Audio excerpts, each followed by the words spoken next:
Hola Arnaud. Hola, Nathalie. Nathalie. Pas Natalia, Nathalie. Nathalie. Tu parles espagnol? Non.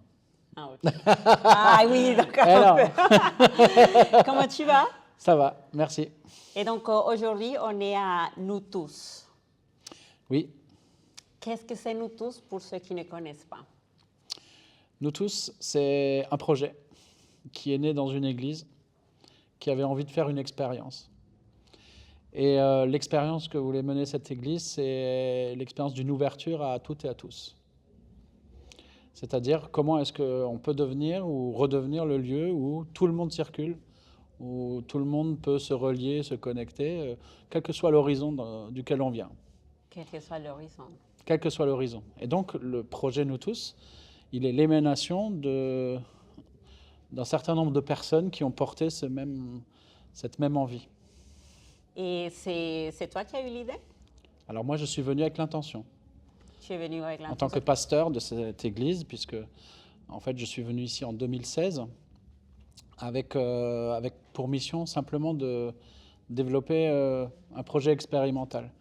Et c'est moi qui ai apporté l'intention. L'intention, c'était l'ouverture. Et l'envie de l'ouverture, elle venait de l'expérience que je faisais dans le reste de mes engagements et qui m'amenait à conscientiser le fait que dans la société, on était plutôt dans un mouvement de fermeture et d'isolement progressif des personnes et aussi un affaiblissement du collectif. Donc l'idée, c'était de dire, proposons un lieu ouvert à un endroit où la société, par ailleurs, se ferme. Donc, le mouvement n'était pas aussi important que ce qu'on peut conscientiser aujourd'hui.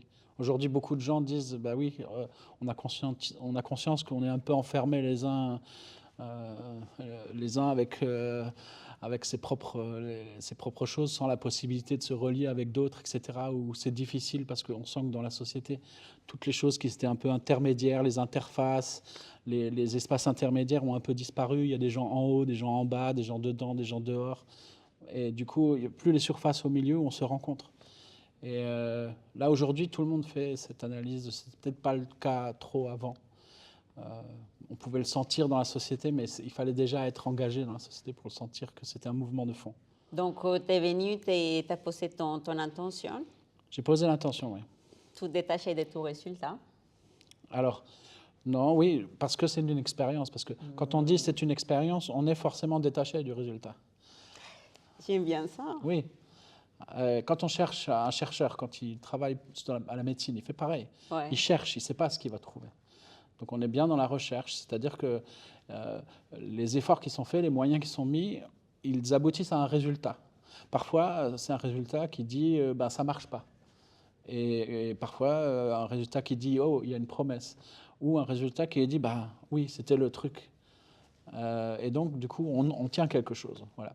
Donc, mais par essence, une expérience, c'est on lâche le résultat, bien sûr.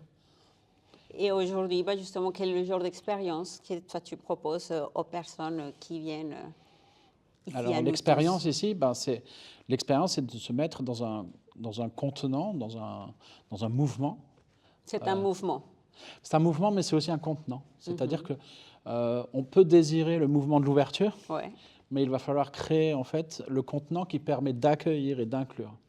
Et donc le contenant qui permet d'accueillir et d'inclure, c'est un processus qui permet en fait à des gens de se relier dans un contenant ou dans une interrelation, dans un groupe ou dans une dynamique qui est sécure pour les égos, qui est sécure pour les personnes et qui permet en fait de se relier vraiment les uns aux autres. Donc nous, la proposition de l'expérience, elle est de proposer aux gens de rentrer dans ce contenant. C'est-à-dire où, globalement, nous, on a mis des valeurs aussi, des valeurs de bienveillance, de simplicité, d'enthousiasme, de liberté. L'autre valeur, c'est le lâcher le résultat, puisqu'on est dans une expérience. Donc quand les gens comprennent qu'ils sont dans un champ de cette nature, eh bien, en fait, ils font l'expérience de ce que nous appelons ouverture. Voilà. Parce que c'est des groupes qui sont existants, mais ils ne sont pas fermés. Oui, parce que... C'est-à-dire quoi? Parce qu'en fait, en vrai, quand on pense à la création d'un collectif, oui. Ce que fait généralement l'humain, c'est qu'il va se réunir avec des gens avec qui il sent que quelque chose passe. Et dans un premier temps, on est bien ensemble. Et donc, on peut oublier à cet endroit-là que parce qu'on est bien ensemble, finalement, on oublie peut-être que le groupe doit rester ouvert. Alors, des fois, on est tellement bien ensemble qu'on n'a plus envie de s'ouvrir. Et donc, le Mais mouvement quand tu dis naturel, s'ouvrir, quoi? S'ouvrir aux autres, s'ouvrir aux à... autres, s'ouvrir à la vie, s'ouvrir à une circonstance ou à une idée qu'on n'avait pas prévue. Et tout d'un coup, en fait, d'une certaine manière, le groupe redevient ouvert. Parce que soit l'idée, soit la rencontre, soit la personne, etc., va créer cette ouverture. Et donc là, l'idée, c'est souvent, on sait créer aujourd'hui des interrelations qui sont de bonne qualité dans l'intelligence, dans l'intelligence collective, par exemple. On sait créer ça, mais je ne suis pas sûr qu'on ait toujours dans la conscience que ça peut créer sur le moment quelque chose d'intéressant. Mais la question, c'est est-ce que c'est ouvert et c'est fermé?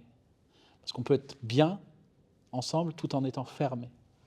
Avant, tu parlais par rapport aux égos et surtout justement quand on travaille avec des personnes, avec des équipes. Oui. Comment ça se passe justement pour laisser de côté l'ego et... Pour laisser de côté l'ego, c'est on met des ingrédients dans le collectif. C'est-à-dire laisser de côté l'ego, ça veut dire l'ego, il est tout le temps là en vrai. Ce qu'on essaie de produire, c'est un contenant ou un espace de rencontre, c'est ça le contenant, qui sécurise assez les égos pour qu'il n'ait pas besoin d'être le centre de tout. Et c'est comme ça qu'on crée du collectif, parce qu'en fait, en vrai, si on ne fait pas ça, il n'y a pas de collectif. Il y a quelques-uns qui mènent le collectif, mais on n'est pas dans un collectif où chacun a sa place, chacun peut contribuer à quelque chose parce qu'il aurait les clés pour le faire. C'est parfois une illusion de croire ça. Donc il faut des ingrédients pour ça, c'est-à-dire qu'il faut prendre en considération le fait que quand les gens s'assiedent autour d'une table ou même quand il n'y a pas de table, autour de chaises, dans un cercle, eh bien en fait il y a autant d'univers et de visions du monde que de gens qui sont assis là. Et donc, à cet endroit-là, donc, les égos peuvent s'exprimer. Donc, s'ils ne sont pas sécurisés, ils vont se manifester. S'ils ne sentent pas qu'ils sont les bienvenus jusqu'à un certain point, en prenant en compte qu'il y a quelqu'un à côté, et en fait, si on ne fait pas ce travail-là, de mise en relation, mais aussi de mise en relation avec un intérêt plus grand que ce qui est produit dans le groupe. Et quel est cet intérêt plus grand? L'intérêt plus grand, pour moi, c'est ce que moi j'appelle l'axe vertical. C'est sur cet axe que, normalement, il y a, dans un projet, une intention. C'est quoi l'axe vertical? L'axe vertical, pour moi, c'est l'idée que quand tu es un humain, tu peux vivre cette vie avec les pieds bien ancrés dans le sol, mais avoir l'idée quand même que tu es relié au ciel. Voilà. Et donc, sur l'axe vertical, c'est ce qui a d'irrépressiblement, comment dire, vertical dans le regard de l'homme quand il vit sa vie. C'est-à-dire qu'il y a un endroit où on ne se contente pas de respirer, ni de manger, il y a un endroit où on se demande pourquoi on est là. Il y a un endroit où on se demande est-ce qu'il n'y a pas quelque chose qui nous relie à plus grand que nous-mêmes. Et on le fait parce qu'en fait, de nature, les humains sont des êtres de relation. Ils sont des êtres de relation à l'horizontale entre eux, mais ils sont aussi des êtres de relation à la verticale, c'est-à-dire en se demandant qu'est-ce qui fait qu'ils sont là, en fait. Donc, pour moi, à cet endroit-là, c'est que dans ces groupes-là, et c'est une manière de les ouvrir, on maintient un axe vertical. C'est-à-dire qu'il y a un endroit où il y a la vie du groupe et ça peut très bien se passer et on kiffe, mais il y a un endroit où quelque chose vient de plus loin, de plus haut, d'au-delà de nous, qui peut, à un moment donné... Est-ce qu'on peut lui donner un nom? Moi, sur cet axe vertical, pour moi, qui suis pasteur et chrétien, je vais dire sur cet axe vertical, dans ma vie personnelle, moi, je dis que sur cet axe, il y a Jésus et Dieu. Jésus-Christ ou la Trinité, Dieu, voilà, il y a tout un tas de choses que moi je dis. Mais on va dire que ça ne va pas forcément être le cas de la personne qui est assise à côté de moi. Donc, sur cet axe vertical, la personne va pouvoir le voir à un autre endroit. Et c'est OK. Parce qu'on est bien d'accord que les personnes qui viennent ici à nous tous participer sur ce type de projet, ils ne sont pas forcément des croyants. Bien sûr.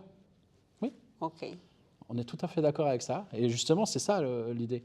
C'est que, en vrai, ça interroge.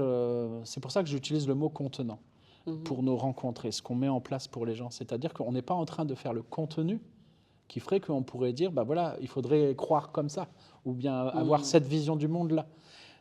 En fait, on propose un contenant. Donc, en fait, pour nous, effectivement, ce qui est vraiment essentiel de mettre en œuvre, c'est les conditions d'un contenant qui permettent à chacun de s'exprimer ou d'apporter quelque chose, ou de contribuer avec sa vision du monde propre. Donc, ben oui, il y a des gens qui sont chrétiens, il y a des gens qui sont d'autres religions, et il y a des gens qui ne savent pas du tout se situer à cet endroit-là. Donc, c'est OK. Et c'est OK. Oui, c'est OK, bien sûr. Est-ce que pour autant, on n'est pas sur le même plan? Ben si, parce que chacun a son axe vertical.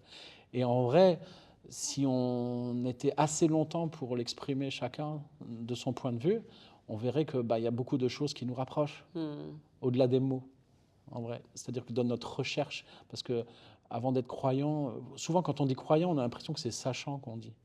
Non, en fait, Sachant, OK. oui, sachant, c'est-à-dire celui qui sait. Qui sait. Voilà. Et donc, celui qui sait, c'est comme un absolu, on n'interroge plus. En vrai, moi, je ne suis pas un chrétien comme ça, par exemple. Pour moi, je suis un Quel chrétien. type de chrétien? Le type de chrétien, c'est, en tant que croyant, je me vis comme pas sachant. C'est-à-dire, je suis chercheur comme tous les autres. C'est-à-dire, on va dire ce que je peux apprendre de la vie ou même de ma voie spirituelle, je peux l'apprendre de quelqu'un qui n'a rien à voir avec moi. Voilà, c'est ça que ça veut dire. Donc, pour moi, on installe ce rapport-là ici. C'est-à-dire qu'on a moins de mal à installer un axe vertical parce qu'on sait que tout le monde va pouvoir prendre appui dessus à l'endroit où il souhaite, en fait. Et on va dire le truc commun minimal, ça serait pour moi les valeurs communes. Voilà. C'est dans un groupe, on peut se mettre d'accord sur des valeurs. Voilà, c'est-à-dire que ça serait le moment où on décolle un peu du sol ensemble. C'est-à-dire on se dit, ouais, on reconnaît par exemple, nous, la valeur de bienveillance ou simplicité ou enthousiasme sont des valeurs, mais en même temps, c'est des aspirations de l'être. Et donc, on essaye de les faire exister un peu. Et puis voilà, c'est-à-dire que ça serait, on va dire, le minimum syndical de la verticalité ici. Voilà. On se dit qu'on va faire ça, voilà. Dis-moi, comment est-ce que ça commence ton histoire avec Jésus? L'histoire avec Jésus? Justement, pour moi, là, il y a une vraie question. Je cherche. Parce que dans ma voie spirituelle, on dit de Jésus qu'il était à la fois l'alpha et l'oméga, c'est-à-dire que celui qui était au début et celui qui est à la fin, et en même temps. Et donc, est-ce que j'étais vraiment sans lui un jour? Je ne sais pas. En fait, je ne sais pas. Moi, je crois que, d'une certaine manière, c'est ma foi aussi. Je crois que Jésus était là depuis le départ. C'est ça qui comptait pour moi. Et le jour où moi, j'en ai été un peu plus conscient, ça, c'est un autre jour. Et ce n'est pas forcément venu un jour particulier. C'est venu parce que je suis un être humain et que je cherche. Et tout d'un coup, il y a une piste qui se dégage, il y a une idée qui vient, il y a une rencontre qui se fait. Et les rencontres sont importantes, c'est-à-dire qu'on apprend la voie spirituelle souvent par des gens qui sont nos enseignants, en fait. Pas seulement nos enseignants, même nos maîtres spirituels. C'est-à-dire des gens qui nous laissent vivre librement, mais qui sont capables de nous guider quand même.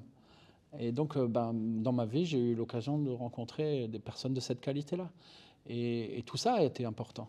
Donc, c'est Jésus, c'est vrai, à la fin, je peux dire, OK, je crois en Jésus, mais en fait, je crois en Jésus et dans toutes les connexions avec qu'il a, avec tous ceux qui m'entourent. Parce que tous ceux-là sont des gens qui m'ont fait être ce que je suis. Et donc, c'est comme ça que je vis la foi. Donc, Jésus, c'est comme ça. C'est pour moi, c'est en fait la personne à qui je me connecte vraiment, en vrai. Et qui me connecte à toutes les personnes, en vrai, en miroir. Voilà. Peu importe la religion. Ouais. C'est-à-dire que moi, je ne peux pas me mettre dans la religion de quelqu'un d'autre. Je suis une voie spirituelle. Là, récemment, j'ai dit à quelqu'un la chose suivante, c'est-à-dire que dans un jardin, si on cherche un peu d'eau, le problème aujourd'hui, c'est que tout le monde creuse son petit trou. Et quand j'ai fini de creuser un peu, 10 cm, je creuse un autre trou. Et voilà. Ce n'est pas une voie spirituelle. Quand on creuse une voie spirituelle, on va finir par faire un trou qui va un peu plus profond et on finit par trouver de l'eau. Mais si on reste toujours en surface, voilà. Donc moi, je suis pour dire aux gens, mais suivez une voie spirituelle. Je ne dois pas dire laquelle, puisque ça appartient à chacun, ça. Moi, j'en suis une. Mais elle me connecte à toutes les autres, en vrai. Mais c'est parce que j'en suis une, en fait. J'aime bien cette définition de creuser, vraiment jusqu'en vraiment trouver cette, on va dire, lumière, au lieu Ben, en fait, le truc, c'est que souvent, les gens, qu'est-ce qu'ils veulent? Ils veulent vivre des grandes choses avec Dieu, Mais ça, c'est plutôt ou l'ego. Jésus, ou, etc. Donc, en fait, en vrai, tu veux vivre des grandes choses, mais globalement, si ça te tire vers le haut, il y a un moment donné où toi, il faut que tu t'ancres d'autant dans le bas. Voilà. C'est-à-dire que être croyant, je crois profondément, quelle que soit la voie, ou bien chercheur de spiritualité, parce que peu importe le mot qu'on utilise, je crois profondément que c'est ça, c'est-à-dire c'est des gens qui essayent d'avoir à la fois les pieds sur terre et la tête dans le ciel. C'est-à-dire que c'est ce qu'ils essaient de produire. Voilà. Et je pense que si on est trop dans le ciel, ça ne va pas. Quand on est trop dans la terre, ça ne va pas non plus. Et donc, il faut rechercher cet équilibre. Équilibre. Voilà. C'est-à-dire si on veut aller haut, il faut creuser profond. Voilà. C'est-à-dire que si on veut atteindre certaines subtilités et choses comme ça, ben, y a un travail, il y a une œuvre à faire. Voilà. Pour toi, quelle est l'importance de la foi pour justement démarrer un projet? Parce que ça fait depuis un moment que c'est vrai que je visite ici nous tous et à chaque fois justement je rencontre, c'est l'occasion de rencontrer d'autres personnes avec oui, différents horizons et différents types de projets. Et pour toi justement, ce sont des choses que tu parles avec les personnes que tu accompagnes par rapport à la foi et le projet et surtout dans la vie entrepreneuriale. La foi, en fait, elle est importante parce que dans la racine de ce mot, il y a le mot confiance. Et en vrai, quand on... Foi, confiance. Pour moi, la base, c'est ça. C'est-à-dire que l'expérience humaine qu'on fait de la foi, c'est qu'on ressent une confiance. D'accord ? Elle n'a rien à voir avec ce qu'on est en train de vivre. Parce que parfois, on peut ressentir une confiance à un endroit où tout s'écroule autour de nous. Ouais. Donc, pour moi, c'est un moteur du projet, la confiance. C'est-à-dire que quelqu'un qui a peur... Donc, c'est l'inverse de la confiance, c'est la peur. Ce n'est pas la méfiance. C'est la peur pour moi. C'est-à-dire qu'en fait, quelqu'un qui a peur, il ne va pas faire le pas d'entreprendre. Il ne va pas faire le pas de sortir un projet. De sortir de sa zone de confort. Il ne va pas faire ce choix, ouais, justement, de sortir de sa zone de confort. Donc la foi, la confiance, c'est quelque chose de très important dans la vie d'un humain. Parce que sinon, l'énergie qu'il faut pour pouvoir se projeter un peu différemment, ou vivre, ou bouger, ou être dans une dynamique de vie, eh ben, elle risque d'être très petite, quoi. C'est-à-dire parce que les peurs sclérosent, en fait. C'est-à-dire que tu restes à ton endroit, pour l'instant ça va, et puis tu n'oses pas trop bouger, et puis tu ne bouges pas à la fin. Voilà. Dans ma voie spirituelle, qui est le christianisme, bah, ceux qui suivent la voie, ils sont appelés les disciples. Ça veut dire des gens qui bougent. C'est des gens qui vont. On va dire la plus grande chose qu'on pourrait faire de travers, ce serait de dire avoir peur et rester sur place. Voilà, c'est pour ça que moi, je suis très conscient de ça. Et ça rejoint exactement le même type de dynamique qu'ont besoin les gens qui développent des projets. C'est-à-dire qu'il y a un endroit où, quand tu ne bouges plus, tu es mort. En vrai. Tout est au mouvement, de toute façon. Voilà. Donc, tout est mouvement, en fait. Et ça, du coup, la confiance joue un rôle majeur. C'est-à-dire que comment se construit ensuite la confiance? Voilà, c'est ça l'enjeu. C'est majeur, on l'a vu, mais comment est-ce qu'on construit une confiance? Voilà. Et finalement, c'est important de croire en soi et en son projet, parce que si on n'a pas de confiance dans son projet, pourquoi les autres vont venir croire dans notre projet? Exactement. C'est-à-dire qu'il y a une symétrie là, qui se joue. Mais je dirais le premier acte, c'est quand même avoir confiance déjà un peu en soi. Oui. Déjà, ça, c'est un bon ingrédient. Avoir une certaine confiance dans l'autre ou dans les autres, c'est-à-dire nos semblables. Parce qu'en fait, mener un projet en ayant une idée que je vais le mener seul, souvent, c'est trop court. Et puis aussi, il y a la question de la confiance qui est au-delà même. C'est-à-dire que pour moi, elle est dans le projet. C'est-à-dire que, est-ce que tu as confiance? Moi, souvent, c'est les questions que je pose comme ça aux porteurs de projet, c'est est-ce que tu as confiance en ton projet? C'est-à-dire parce qu'en fait, pour moi, le projet, qui est le représentant de l'axe vertical dans la rencontre avec des porteurs de projet, le projet, en fait, il y a une énergie propre en lui et c'est lui qui appelle le porteur de projet à ce pas de confiance. Et donc, je joue avec ça. Donc, en fait, au final, ça veut dire que si on parle du principe de ta théorie de l'axe vertical, le projet ne vient pas de la personne, mais le projet vient d'ailleurs. Le projet vient de plus haut. Un projet, quand on y réfléchit bien, il apporte du subtil.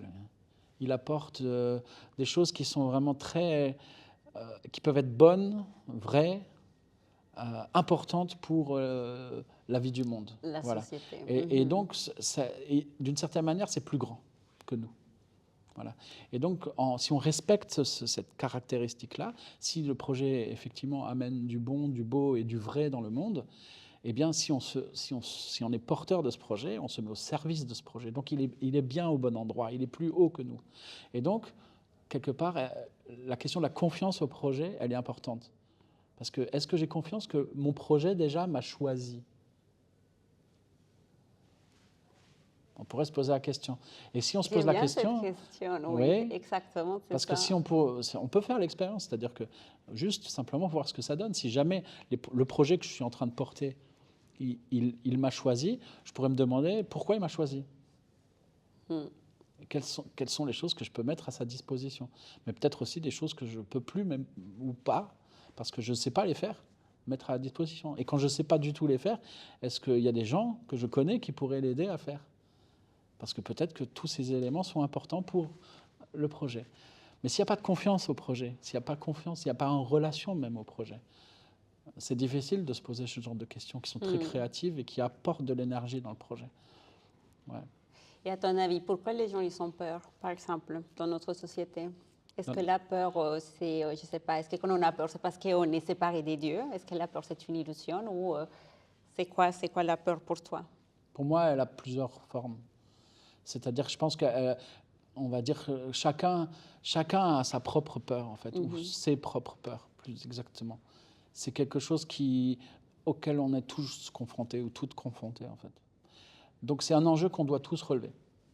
C'est-à-dire que certains vont avoir peur de faire un pas, de quitter leur position de stabilité, par exemple. Quelqu'un va avoir peur pour une raison X ou Y parce que, en fait, tout ce qui est arrivé dans l'avenir jusqu'à présent a toujours été pas très bien pour lui. Voilà. Et donc, on va avoir une appréhension de l'avenir.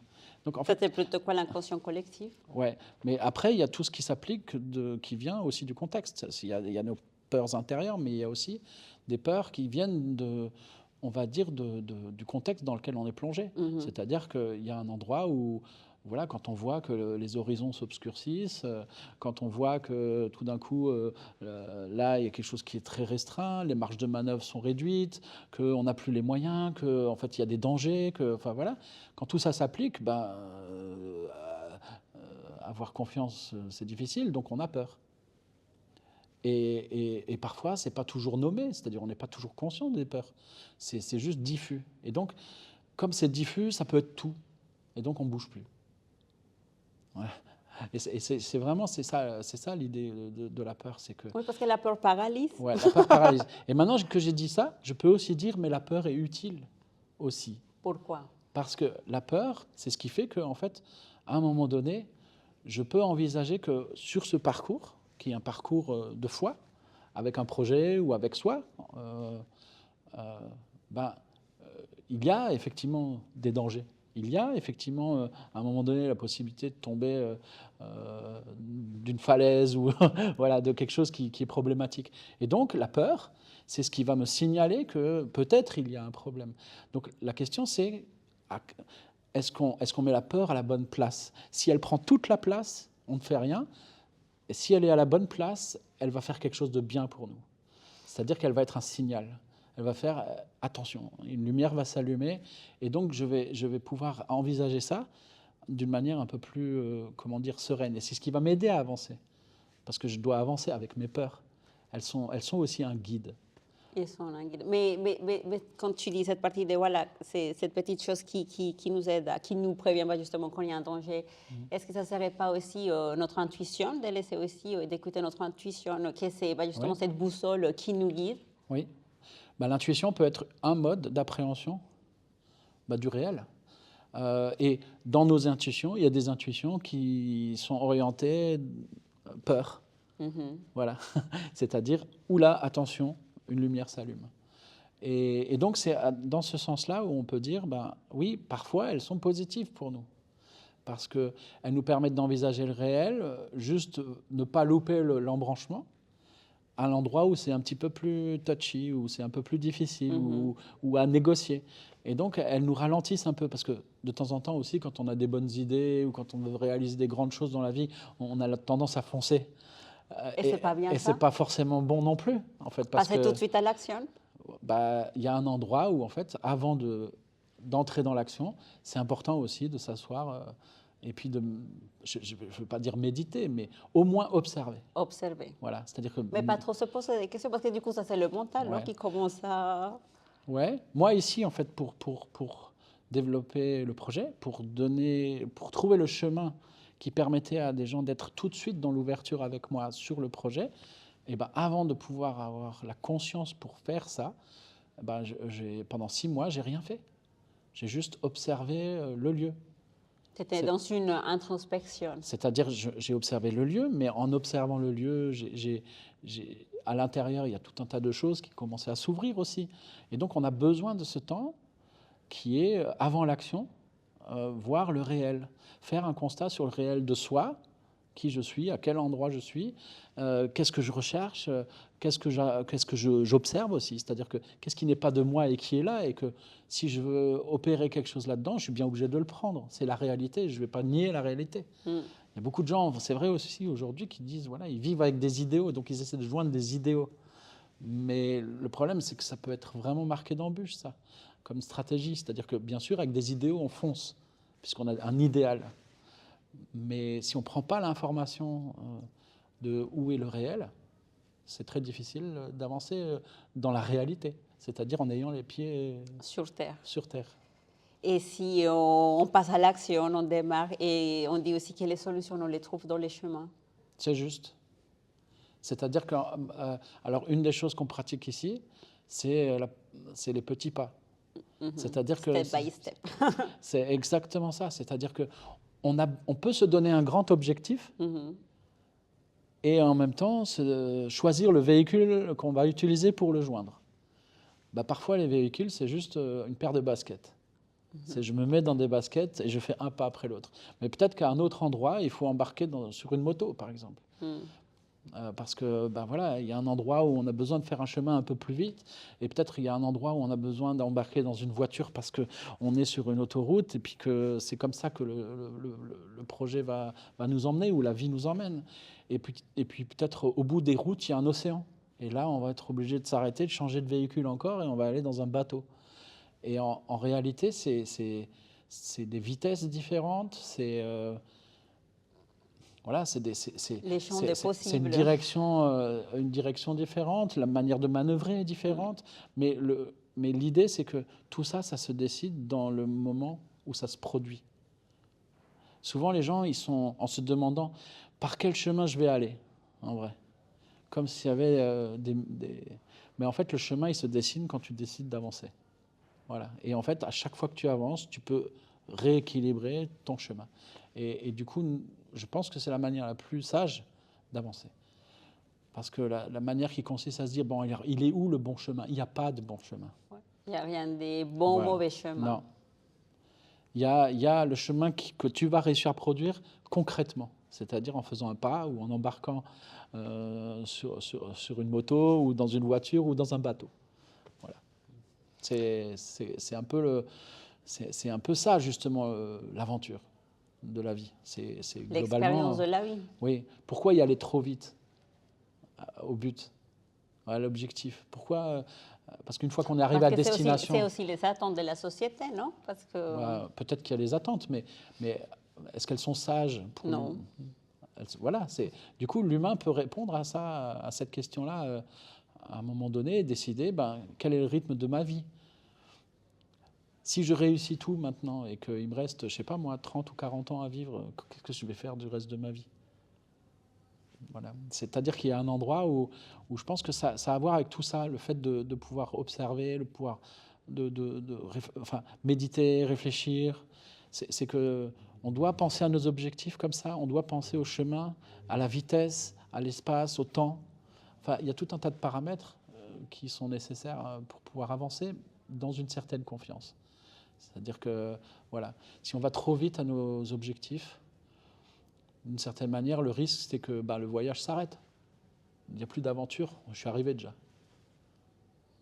Parce que le plus important, finalement, ce n'est pas l'objectif final, mais c'est vraiment le parcours qui Oui. t'a amené Ouais. vers cette destination. Et normalement, la vie étant bien faite, quand tu as appris à la vivre comme ça, une fois que tu arrives à destination, tu es en état de marche.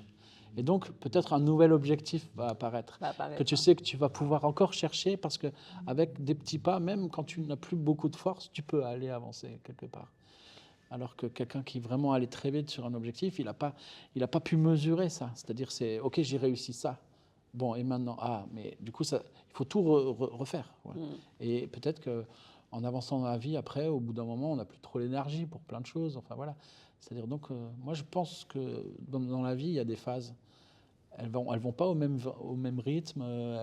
Il y a des objectifs dans certaines phases et qui sont pas là à d'autres, et puis ainsi de suite. Je pense qu'il faut respecter ça aussi, parce que c'est nous, les porteurs des projets. On a une vie aussi. Par exemple, moi, j'ai 50 ans, un peu plus que 50 ans. Dans cette phase de ma vie, je sais qu'un des objectifs pourrait être de dire, qu'est-ce que tu transmets maintenant que tu as appris des trucs. Voilà. Mais aujourd'hui, tu n'es plus pasteur, ou bien... Si, je suis pasteur, Oui. bien sûr. Ah, OK. Oui. Je suis pasteur d'une église qui est l'église qui gère ce lieu. D'accord. Oui. Mais si tu veux, moi, c'est pas très important. On fait une expérience. Ouais. C'est-à-dire qu'on fait une expérience, donc c'est pas comme ça que je me présente aux gens. Tu te présentes comment? Je me présente comme Arnaud. Je suis Arnaud. Comme tu es Nathalie. Voilà. Et en fait, ça suffit pour interagir entre humains. Maintenant, au bout d'un moment, des gens découvrent que je suis pasteur. Et du coup, peut-être que d'autres choses apparaissent à cet endroit-là. C'est-à-dire peut-être d'autres envies, d'autres questions. Voilà. Mais ce n'est pas l'objectif principal de dire où est le pasteur ici. Ouais. Mais en fait, je suis le non-pasteur d'une non-église. Le quoi? Le non-pasteur d'une non-église. Mais de temps en temps, elle redevient église et je redeviens pasteur. Voilà. Mais ce n'est pas moi qui choisis, c'est la personne qui est en face qui choisit. Et puis sa perception. Oui. Ouais. Oui, parce qu'en fait, quand les choses sont trop définies, elles sont absolues, on n'y touche plus. Et en fait, les systèmes, c'est pas seulement les églises ou les systèmes religieux ou quoi, c'est vraiment nos systèmes globaux, y compris les grandes organisations, les forces politiques, etc. Nos systèmes, ils ont installé des choses qui sont des affirmations absolues, en fait. Qu'on serait censé servir et qui nous donne une place dans le système. Voilà. Mais en vrai, à cet endroit-là, on n'est pas dans une dynamique. Cette dynamique a été valable du temps où, quelque part, ça organisait vraiment tout l'espace. Mais ça n'est plus le cas. Donc, il y a un endroit où les fonctions, les rôles aujourd'hui, tout ça, c'est appelé à évoluer dans toutes les structures, dans tous les systèmes. Pas seulement le système religieux ou spirituel, c'est pas seulement à cet endroit-là. OK. Donc, on pourrait décrire nous tous comme, je ne sais pas, avec des mots-clés. Mouvement, ouverture de conscience. Ouais. Et la troisième? Liberté. Liberté. Et si j'en rajoute une quatrième? Allez. Je dirais qu'on est une église qui se place du point de vue de Dieu dans le regard à l'humain. C'est-à-dire que souvent on voit les églises et on dit voilà des humains qui croient en Dieu.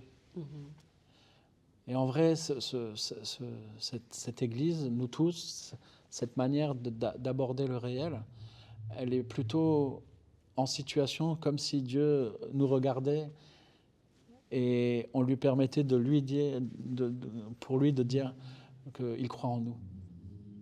Et c'est ce qu'on manifeste ici, c'est-à-dire qu'on laisse les gens exister. On croit à l'humain, en fait. Voilà. C'est-à-dire bizarrement. Alors que pour tout le monde, les églises, c'est l'endroit où on croit en Dieu. Mais bon, peut-être que Dieu, il n'a pas besoin d'être cru. Mais les humains, ils ont besoin d'être crus aujourd'hui. Donc, on a besoin de croire en soi-même. Oui, mais il y a et aussi... aux autres. Et aux autres. Et aux autres. Et aussi de laisser venir les forces d'en haut nous dire je crois en toi. Parce que c'est pas suffisant juste entre nous. Ouais. c'est quelque chose s'ouvre dans le ciel pour nous et pour dire je crois en toi, parce que peut-être que dans nos interrelations parfois tout est cassé, parce que peut-être dans certains pays voilà il y a des guerres, il y a des trucs qui fait que tout est par terre et on s'est massacré entre voisins et que etc. Et il y a un endroit où on a besoin que quelque chose qui vient d'en haut dise moi je crois en vous, vous allez pouvoir réparer ça. Voilà. Et donc bien sûr on vit pas en guerre aujourd'hui, mais c'était pour faire sentir cette chose qui n'apparaît jamais, qu'on peut oublier, que quelque chose s'adresse à nous de là-haut, en fait. Voilà. Où une réalité veut notre bien, en fait. Voilà. Donc moi, je crois à ça aussi. C'est que je crois que c'est un lieu pour l'humain. Un lieu pour l'humain. Pour, oui. C'est très intéressant. Je pense qu'on pourrait passer ici des heures. Il est quelle heure, Steph? Il est 5. Tu sais que je vais faire une licence en théologie. OK. Quel conseil tu pourrais me donner? Ou bien tu peux me préparer un peu psychologiquement de qu'est-ce qui m'attend OK. dans les 3 prochaines années? Ce qui va t'attendre, c'est... Il va falloir t'armer de beaucoup de patience. Bon, j'ai travaillé ma patience ces dernières années. Dieu le sait, donc voilà. Donc de la patience, il va falloir en avoir. Et puis en même temps, moi, je n'étais pas forcément quelqu'un de très... Tu l'as fait à quel âge, en fait? Moi, je l'ai fait j'ai commencé à l'âge de 24 ans en théologie. Ouais. 23 ans, à peu près, ouais, 23 ans. Donc théologie, en n'étant pas quelqu'un qui aime faire des études. Voilà. Je ne suis pas très scolaire, on va dire. Et en fait, à 23 ans, j'ai dû apprendre des langues mortes comme l'hébreu, le grec, et toute une manière d'appréhender des textes, alors que moi, j'étais plutôt un scientifique du type mathématique, etc. Voilà. Et donc, du coup, moi, je voyais ça comme une montagne, en vrai.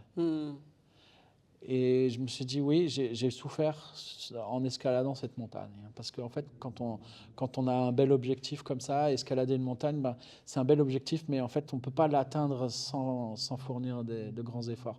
Et moi, j'ai la sensation que la théologie, c'est quand même... C'est entrer en théologie, c'est entrer à l'université on va fournir des grands efforts. Parce que ce qu'on recherche, c'est vraiment quelque chose qui est très fort et très puissant, parce que c'est à cet endroit-là qu'on peut concevoir la complexité du monde, complexité de Dieu, complexité des interprétations, et d'accepter que c'est comme ça. Et donc c'est un grand enseignement sur l'humain aussi.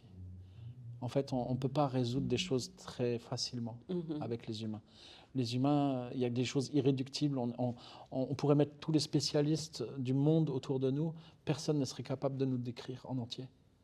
Et en fait, je pense que la théologie nous enseigne ça à la fin. C'est-à-dire qu'à travers tous les bouquins qu'on peut lire, à travers toutes les petites choses, les virgules qui sont vues, les traductions qui ne sont pas tout à fait exactement. Donc en fait, vraiment, le conseil, c'est de s'armer vraiment de patience et aussi de ne pas...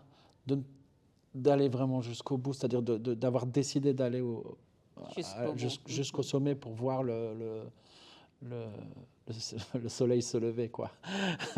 Parce que je pense qu'au bout, moi, c'est ce que j'ai vu. J'ai compris que en fait, la théologie, je pouvais m'appuyer dessus.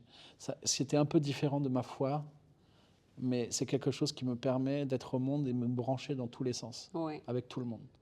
Voilà. Et donc, c'est vraiment une belle aventure, au final, mais très exigeante.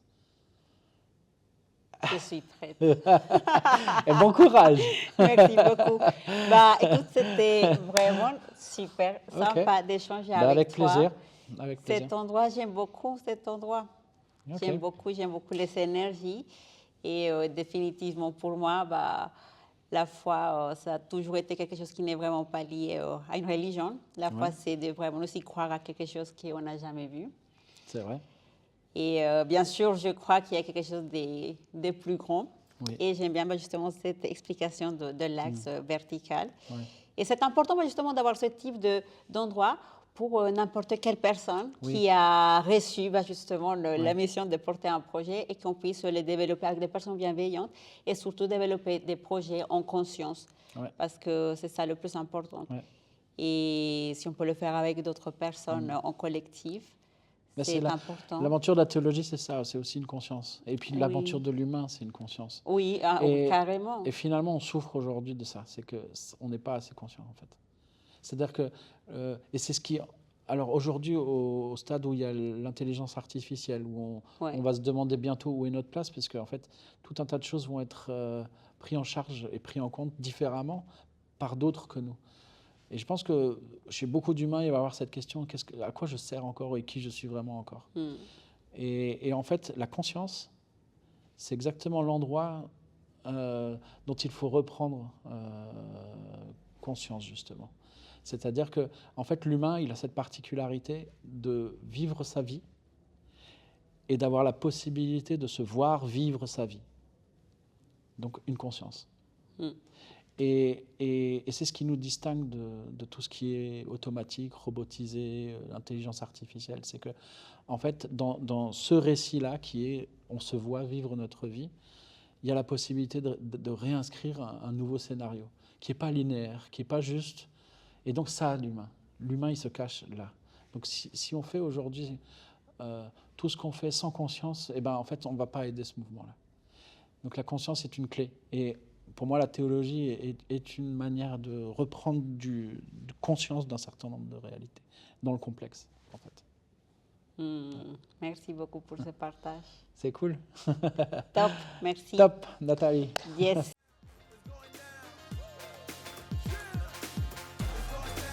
Bah, je veux dire, on est bien dans le cadre. Vous êtes en plein milieu. En plein milieu. La voie du milieu.